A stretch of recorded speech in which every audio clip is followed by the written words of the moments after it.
Hey, all, welcome to Geek Freaks. I am Frank, and today I'm joined by Pascal Bergamin. How you doing, Pascal? I'm very well, thank you, Frank. You are the writer and director of Portraits of Dangerous Women. Can you tell us a little bit about this movie? Sure. Portraits of Dangerous Women is about three women who meet by chance after a bizarre road accident, and each of them is slightly adrift, grieving, stuck, or quietly frustrated with their lives. And what begins as a chaotic and awkward tangle slowly evolves into a fragile connection as the women start to recognize something of themselves in one another. The film, I would say, explores how small moments of understanding, humor, and shared vulnerability can lead to unexpected companionship. And where did this idea It's spark within you? Yeah. Well, it kind of started when the idea for the film came when I picked up a photo book by Peter Cohen. Mhm. He's an American collector of vernacular photography, and the book is called Snapshots of Dangerous Women. And I picked this book up in a local bookstore in East London, and I expected some mugshots or actual female criminals or something like that. But instead, it was a collection of amateur photographs of women doing more or less risky, dangerous things or unconventional things, maybe like Mhm. climbing a lamppost, sitting in a tree, lying on a bullseye target, posing with a pistol. And what really struck me was the energy in those photographs. They were playful and a bit mischievous, quite humorous as well. And looking at these women, I just had this urge or desire to connect them somehow, to imagine a world where we could actually hear and see those women interact. And so I started to write. I sent an email to my co-writer Stefan Teuvis, and we've been collaborating on various projects over the past 20 years. And I said, look, Stefan, it's not much of an idea or a story. I just Mhm. have those photographs, and I love them. And we sort of started to develop the script. And what really interested us was the relationships that could emerge from these characters, the idea of what might happen when three very different women at very different points in their lives suddenly find themselves thrown together. Yeah. Yeah. How did Peter Cohen's book alter your tone throughout the the making process? Were you interested in straying off of what you found in that book, or did you find yourself returning back to that source? Not really. I mean, the photographs were from a very different time. Hmm. Mostly, I would say, probably sort of 40s, 50s America Okay. as well. And they were a source. It it was really it was. I know that might sound a bit strange, but it was the feeling I got when I looked at these pictures. That sort of the energy, the warmth, the humor, the mischievousness of these women. That kind of that's what inspired me. And I not yeah we used the pictures in the film. So one of the characters is collecting vernacular photography as well. That's Hmm. kind of a story thread as such, or part of the story, and she is collecting those pictures. So they're part of the film. They're in there, and you can actually see them. But if you want to find out more about it, then you should definitely check out Peter's book, Snapshots of Dangerous Women. I think it's a wonderful collection of photographs. Yeah. Now, with the term dangerous in the title in the context of this, are you trying to challenge what people would assume, much like when you first picked up that book, assuming it'd be criminals? Are you trying to challenge others with that term dangerous? Not so much a challenge. and I hope it's not too misleading either. But for me, when I picked up the book, or also when we were writing the script, the danger wasn't about a threat or peril.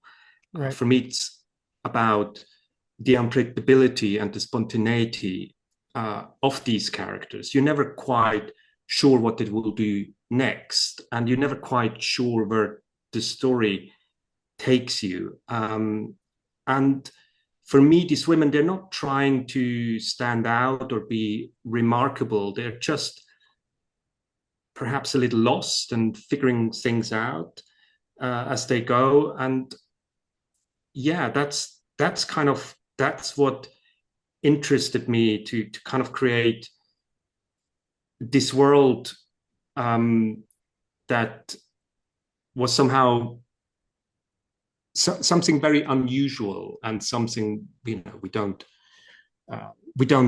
perhaps recognize, and that's what the danger is for me.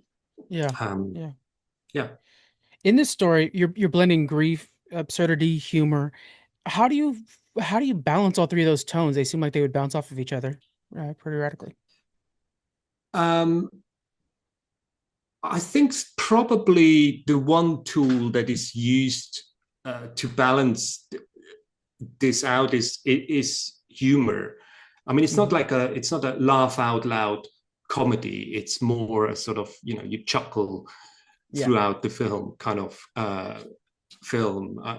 I would say that's probably the weapon of choice to Hmm. balance these things out. And I quite like, again, you sort of, one moment you're laughing, the other one you're thinking, oh, what's going on here? And yeah, that's it's kind of what interests me as a filmmaker, that sort of interesting blend of wit, drama, the absurd as Yeah. well, but trying to stay grounded somehow. And yeah. Yeah. Now, you once described this film as a quiet refusal to perform. How does that how does that guide your directing style? That's a comment I've made about the women, because I feel the characters, all the characters, not just the women in this Right. film, they're very authentic, and they refuse to perform. They're flawed, they're uncertain, they don't always make the right choices. They're probably not even likable at the beginning. You think, what's wrong with them? They're quite Yeah. odd. They're Yeah. also not trying to be heroes. They're reacting to life as it comes. And yeah, sometimes in unexpected ways, but at the same time, always taking responsibility for their actions.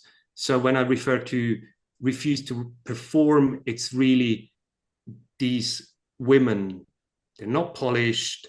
They're full of contradictions. They make odd little choices. And that's, to me, what makes them authentic and actually likable. Yeah. I sort of, at the end of the film, feel like, yeah, I want them to be my friends. Really, I would like to have friends like that. And I do have friends like that, of course. But I like that, Lo, the way you said, like, through their authenticness is where you find the likability. And it's like when you get to know a coworker, for example, and over time you Yeah, guys become friends. It's like at first, it's the circumstances doesn't allow for friendship, but eventually that forms over time. It feels very real. Yeah. absolutely. And yeah, in terms of directing, or how we approached it, it's, I mean, everyone involved, such a fantastic cast Hmm. to work with, and I think they all understood this from the script. So we spent very little time kind of to find the tone. They pretty much nailed it. I mean, we had rehearsal time, quite a generous rehearsal time of 3 days, which doesn't sound like much, but in the film world, as you and your viewers or listeners might know, that is a lot of time. Yeah. They kind of knew how to hit those notes, and it just worked for me. Yeah. And a lot of it working is this ensemble that you put together with Tara Fitzgerald, Yeah. Jeannie Spark, Yasmin Monet Prince. How did you find this group, and what about them really made sense to you? The casting process was quite a long process because I knew, because we had such an odd story, that um, I knew we needed to find the right cast. We needed to Hmm. find the right actors to pull this off. I always said, if the film succeeds, it succeeds because of the cast. If we fail, it's because we didn't find the right cast. So Right. I've worked with this wonderful casting director, Matilda James, who's done a lot of work in theatre, but also film. And we spend, I would say, quite a few weeks, if not months, uh, talking about these characters, trying to find out what we're looking for, and then approaching actors. And because we didn't hold auditions as such. Such a small budget film that you go out with an offer. You say, "Here is the offer. Can you Yeah. do this?"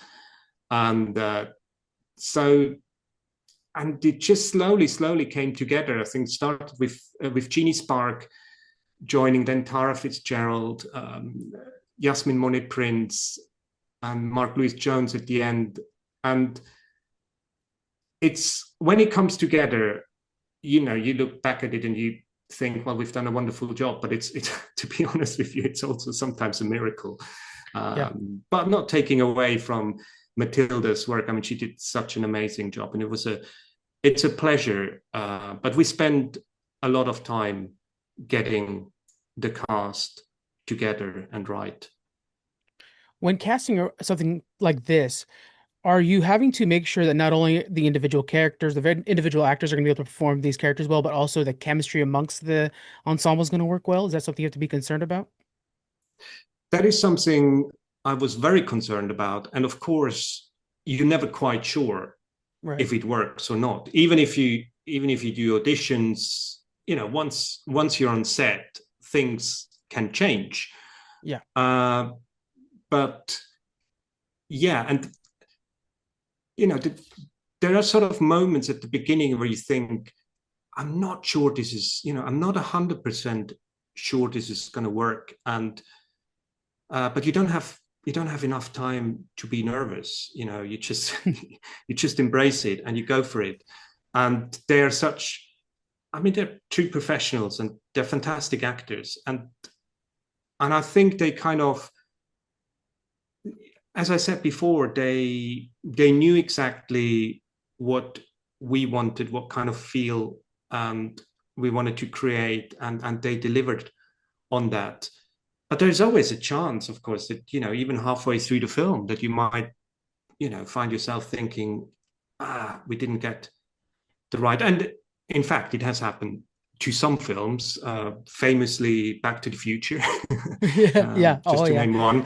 Mm. But they had the means or the budget to then go like, okay, let's reshoot half the film with a Yeah. completely different cast. We didn't have that. I suppose there's also an element of you make it work, and um, and there is an urgency because everyone involved knows it has to work, and it did. We were extraordinarily lucky. I understand that, and it doesn't always work out like that. But in my opinion, it worked out well this time.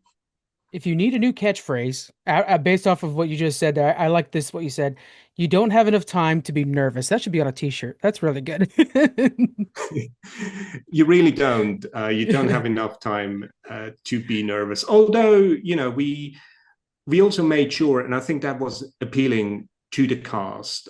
We had very very small crew, um, a, crew of maybe 16 people all in, and I always said to them, look, we had 25 days of filming. We had very minimal lighting setups, and I said the priority is to give you the time you need to do the scene. It doesn't mean you have to do 100 takes, like some directors do, but Hmm. to give people the opportunity to maybe do 4 or 5. But I think what's more important to kind of work in an environment that feels as relaxed as a film set possibly can be, Yeah.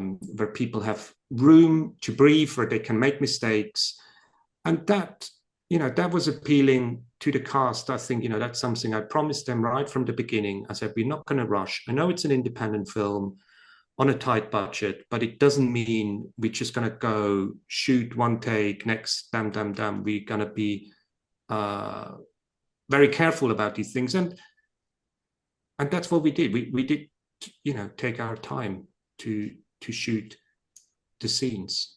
Yeah. That's gonna show on camera. That's gonna show. Uh, It you always started off. does, yes. Yeah, it does. The roadside encounter with the runaway dog. That's how like what kicks everything off. Why start Yeah. there? That's what brings the characters together. They're Yeah. three strangers.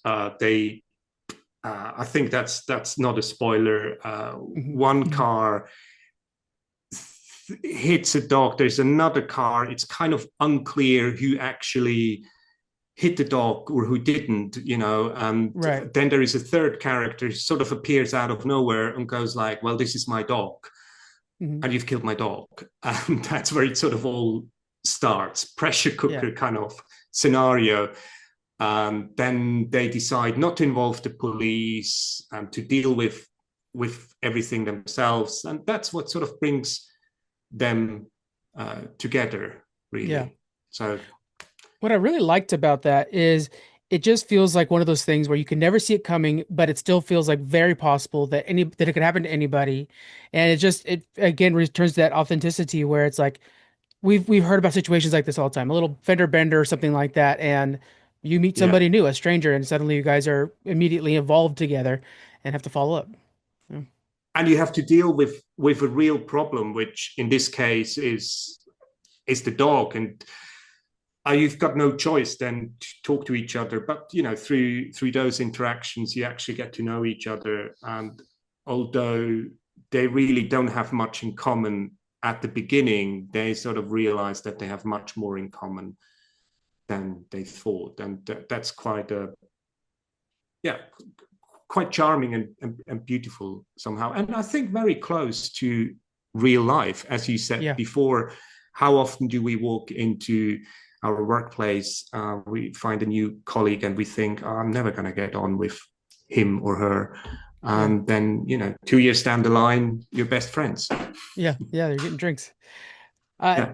with this movie, trying to keep it, as honest and, real as possible, did you make any stylistic choices or like visual cues to underline the themes of stillness and like honesty, emotional honesty? To be honest, in terms of style, I didn't.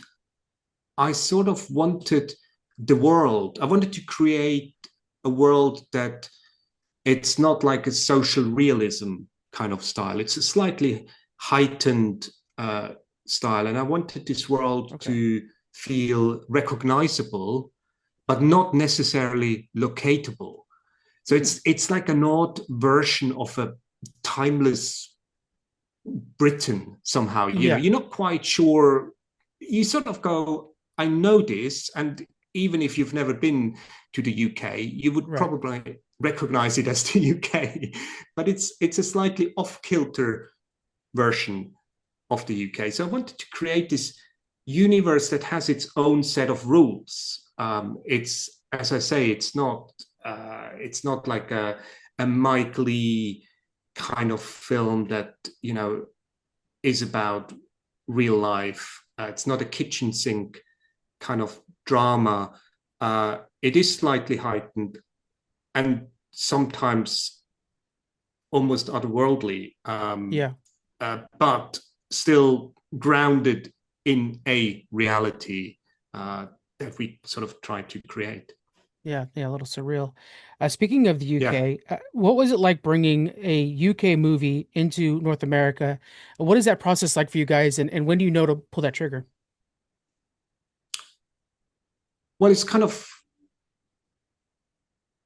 it's the next logical step from once you release, you sort of try to cover the English speaking territories, Okay. and North America is the biggest one. So you sort of release locally, and I think we started talking to distributors. I'm not sure. I think we had the UK distribution agreed, and shortly after that, we started to reach out to distributors in the US, Hmm. and yeah, that's how it goes. The question then always is, oh, do you release at the same time because you can then do one campaign, Yeah. rather than doing two separate campaigns or three separate campaigns? But to be completely honest with you, with such a small film where you have such a small budget, it makes no difference whether you release a few months later in the US or not. It's not like a big studio film, where they throw 200 million at PR and Right. campaigns, and where you want to do it in one go. Yeah, so yeah. um, so for us, it's yeah, it's kind of almost old fashioned in the sense.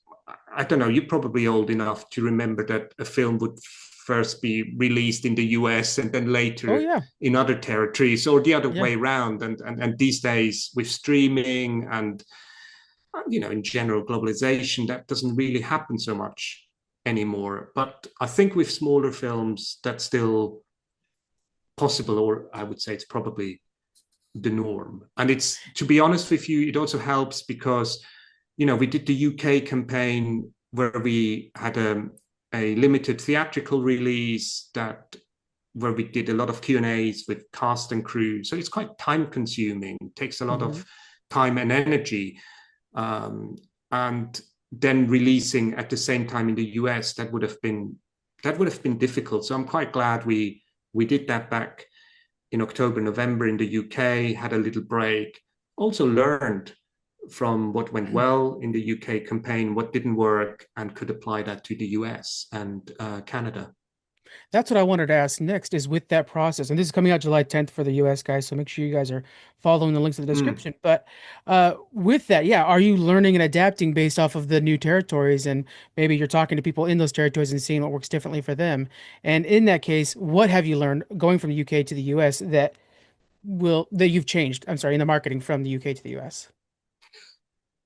I think we were always aware that the title, as much as we like it, can also be a bit of a problem. So you kind of you hear the title, and you might expect some sort of heist movie or some Yeah. horror film or some dark crime movie, which Portraits isn't. But we were very aware of that right from the beginning, and we tried to make sure that we communicated what kind of film it is, that it is a very gentle comedy drama. So you tried to do that through the trailer, through just general campaign assets, Instagram poster. Yeah. But I think we still improved upon that. We still realized, okay, we have to be more specific. We have to tell people exactly what it is for the US campaign. So that's something we slightly adapted, and yeah. Now, with such a grounded movie, something that you probably take a lot of passion in and it enters into you a lot. Have you changed how you see your role as a director and writer after this project? Not really. I think I grew up in a small town in the Swiss Alps. Hmm. No film industry, nothing like that. And from a very young age, sort of started to make films. Yeah. first with a with a VHS camera that we borrowed of someone's dad, and editing tape to tape on someone's video recorder. So making films for me was always doing not everything, but wearing a lot of hats. So writing the story, finding the location, convincing enough people, uh, in front and behind the camera to be part of it. And to some extent, that's how I have made all my films. Yeah. The same with portraits. We again, what was important to me was to make sure that everyone was paid. Working on the film was paid the standard rates. I'm sure you have the same. Oh yeah. What is it in the US? Yeah. SAG after all So the just unions. making sure Hmm. exactly. We don't quite have the same rules over here. It's not as strict, but nonetheless, I said, look, we want to pay the crew, we want to pay the cast, but apart from that, finding locations, that was our job. So we would literally go around. I felt honestly like I was 14 again, knocking on people's doors saying, we Yeah. really like your gallery. We're filmmakers.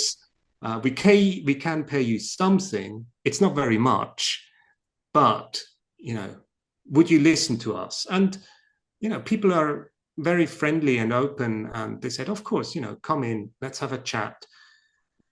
So it's and the same, with while making the film, it was I always liked the collaborative nature of filmmaking, and I know it's people talk a lot about it, but often it's more talked about than anything else, really. But for us, it meant the cast. We didn't have trailers or a green room or anything. The cast was on set Yeah. with us. As the director, if something needed, if something needed moving at the end of the day, or if I could help the camera crew with something, I would do that. And so that's a very different way of making films. It's not for everyone, and I'm not Hmm. saying it's the only way or the best way, but in a way, that's how I've made films all my Yeah. life. And to be honest, that's Back to how I the would like days to when you used to do continue. tape to Yeah, tape. I mean, that's such a unique way yeah, of growing up with filmmaking, and it makes you appreciate things more now. So you're willing to go move a yeah, camera with a cameraman. exactly. And sometimes you closest. Of course, there are health and safety concerns, and Right. you don't. I'm aware of those and insurance, but generally speaking, it's not just. I'm not just a director who sits in a chair. In fact, I didn't even have a chair. I just have an apple box or something at best. Uh, Yeah. it's, and I think that's also what the crew understood, and the actors. They quite quickly they could see that's how we're making this film, and they were very, very supportive of that, and um, and lending a helping hand. They were not difficult, or they were just extremely supportive. And I believe that's the only way you can make a film on a tight budget. And but I think at the same time, if people ask me, how do you do it? Is it something could we do it the same way? I think you need to find it out for yourself, what works for Yeah. you. As I say, but it also means, of course, at the end of the day, if the hard drives need to go back to London, and nobody's available, then you would do that as a director. I mean, it's look, a lot of independent filmmakers do that, but I think, since you asked if I would do it differently or if I have learned something, I've learned a lot, but I don't think I would do it any different, because I enjoy it that way, and it sort of Yeah. suits me. And I think that's the important thing. It has to suit you as a filmmaker, and what suits you, that's something you need to find out for yourself. Yeah. God, and it just makes, as a future viewer, it makes me more and more excited to see this, frankly, passion that you put on screen. And so I think it makes us as invested as you are in this project, just wanting to see how it all turned out. So I'm so excited that people now have the chance on July 10th, with the links, to be able to see this. That sounds wonderful. Yeah. Well, look, I mean, if you want to make independent films, if you want to tell your stories, let's say outside the studio system or the streaming system, Hmm. um, you have to find a passion. And I know people always say that, and it's kind of a almost overused word, but Yeah. it is indeed the only driving force because it isn't the money, that's for sure. Yeah, I mean, yeah, you have to find love in what you work for and everything like that. So, Yeah, speaking of this project, I know we're focusing right now on portraits of dangerous women, but do you have anything already in the works coming up next?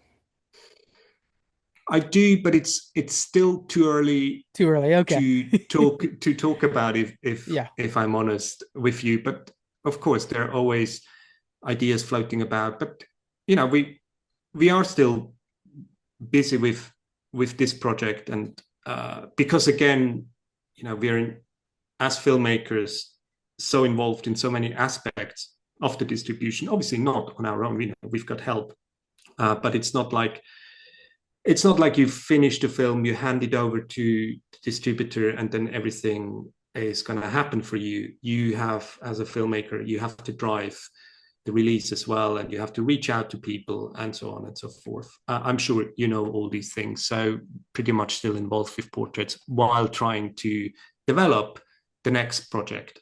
Yeah. It never stops. So, Never stops. July July 10th, people could start watching Portraits of Dangerous Women now. Well, Pascal, thank you so much for sharing Portraits of Dangerous Women with us today. I really appreciated you sharing this and speaking with you today. It was great meeting you. Well, thank you very much. It was a pleasure talking to you, and thanks for having me. Of course. All right, everybody. Again, links in the description. It's out July 10th right now in the US and Canada. Make sure you guys check it out, and we'll talk to you guys next time. Bye.